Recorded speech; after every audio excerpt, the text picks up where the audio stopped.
Greetings and hello. Today we're going to be continuing our talk on transformations that are happening with linear functions. So we want to describe the dilation in g of x, which equals 2x, as it relates to the graph of the parent function.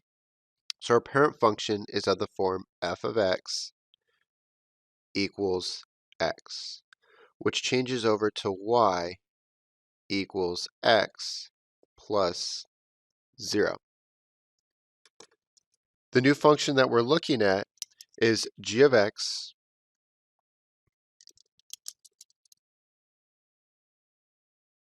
equals 2 times x. Now, since the 2 is not part of the parentheses, this is going to be a vertical dilation. Now I want to figure out, is this going to be a stretch or is this going to be a shrink?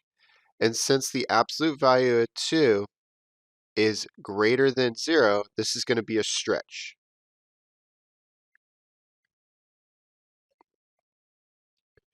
So for this one, we have y equals 2x plus 0. So my b value for this one is 0, and my m value for this one is 2 over 1. For here, my b value is 0, and my m value is 1 over 1. So now I have all the information I need. I can graph this out.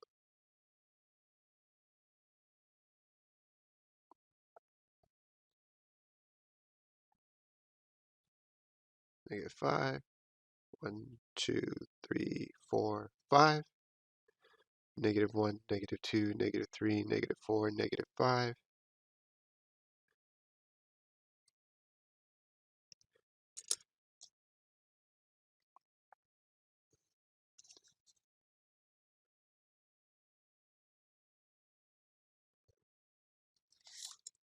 So this is my y.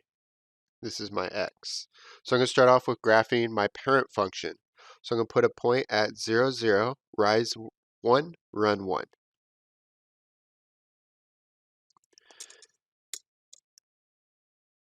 So that is my parent function. Now I'm going to graph my dilated function. So I'm going to put a point at 0, 0. I'm going to rise 2, 1, 2, run 1. Rise 2, 1, 2, run 1.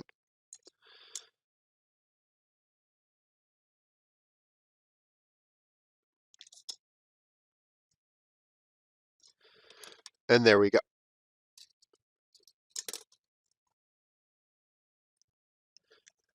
Let's take a look at example 5.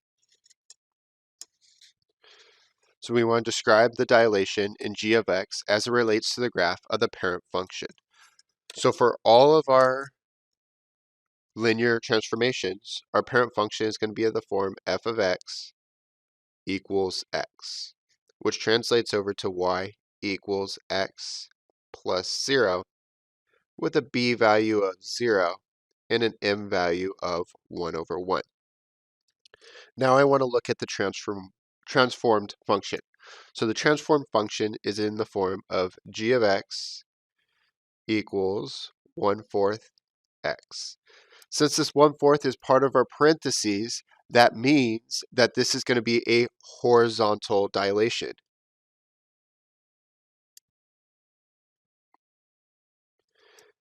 My a value for this is going to be 1/4, and 1/4 happens to fall between 0 and 1. Since 1/4 falls between 0 and 1, this is going to be a compression.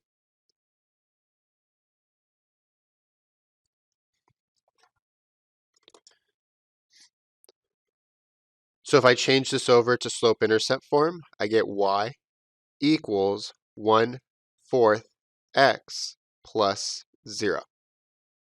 So my b value is 0. My m value is 1 over 4.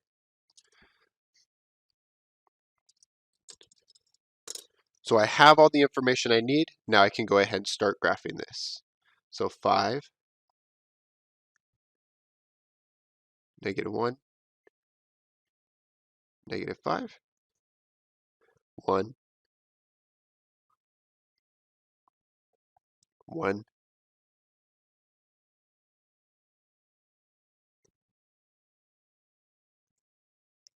All right, so let's go ahead and make our grid.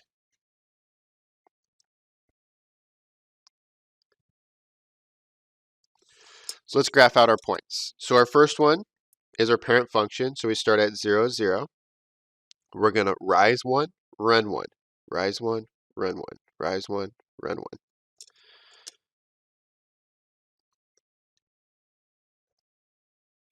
My graphs aren't perfect because I'm not using graph paper, but they're pretty close. Next up, I want to graph this transformed function. So I'm going to put a point at 0, 0. I'm going to rise 1, and I'm going to run 4. 1, 2, 3, 4. So as we said, this is a compression.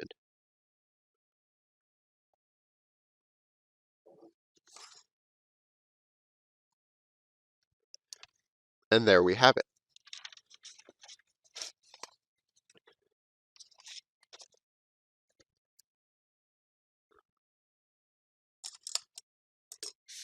So next we're going to look at is a reflection.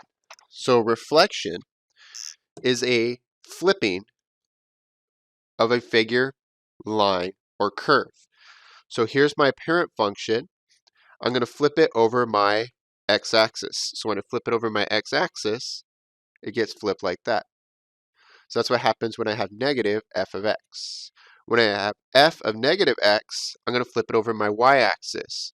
So it gets flipped over like this. And we're going to use this to answer some questions. So let's go ahead and take a look at the questions. So we're looking at 6a. So describe a dilation in g of x, which equals negative 1/2 x as it relates to the parent function. This is a linear transformation, so my parent function is f of x equals x, which changes over to y equals x plus 0, with a b value of 0 and an m value of 1 over 1. Now we want to take a look at that function that is being dilated. So that is g of x equals negative 1/2 x. Now notice that the negative 1/2 is outside the parentheses. So this is going to be a reflection across the x-axis. We want to figure out what our a value is. Now as it shows up here, both of the reflections deal with a negative number, so that's part of our formula. So if I take that negative away, I'm just left with a equals 1/2. So that's my a value for this function. Now I want to graph it. So I'm going to change this over to slope-intercept form. Y equals negative 1/2 x plus 0. So my m value is negative 1/2, and my b value is 0. So I have all the information that I need. I can graph my parent function, and I can graph my transformed function.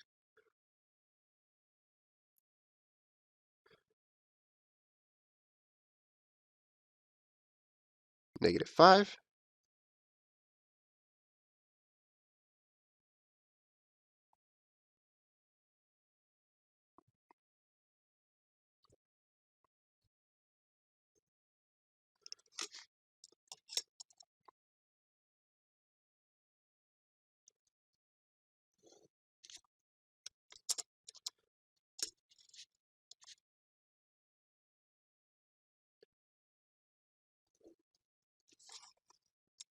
Okay, so let's start plotting our points. So we're going to plot our parent function. As I said, this is basically a copy and paste for all of our functions, because all of our linear functions have the same parent function.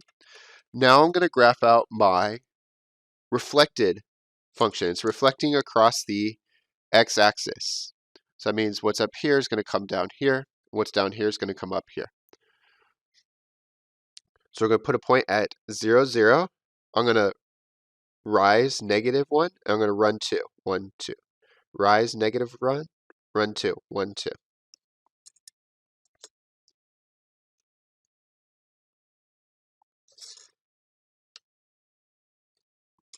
And there we go. What was up here is now down here. What was in the bottom is now in the top.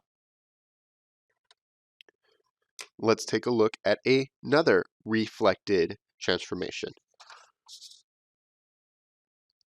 So we want to describe the dilation in g of x equals negative 3x as it relates to the parent function. So this is a linear transformation, so our parent function is of the form f of x equals x. So this just changes over to y equals x plus 0 with a b value of 0 and an m value of 1 over 1. Now I can start focusing on my transformed function. So that's going to be g of x equals negative 3x. Now notice that the negative 3 is inside the parentheses, so this is going to be a reflection across the y-axis. As we saw in the notes, that negative is part of the reflection. So the a value for this is going to be 3. Now let's change this over to slope-intercept form. So you have y equals negative 3x plus 0. So my b value is 0. And my m value coming from this problem is going to be negative 3. But I can change any whole number to a fraction by putting it over 1. That does not change my number. It keeps it the same. Because when you divide by 1, you get out the same number. It's the identity property. So let's go ahead and start building our graph.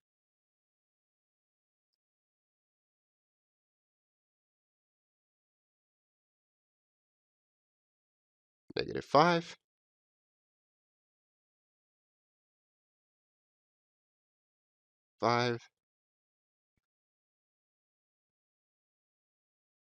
Negative 5.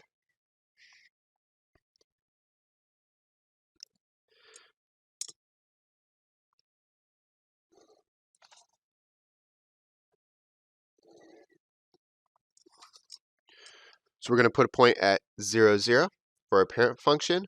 Rise 1, run 1. Plot these up.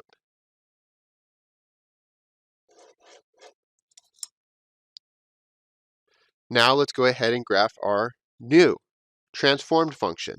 So we're going to put a point at 0, 0. We're going to rise negative 3, so 1, 2, 3, run 1.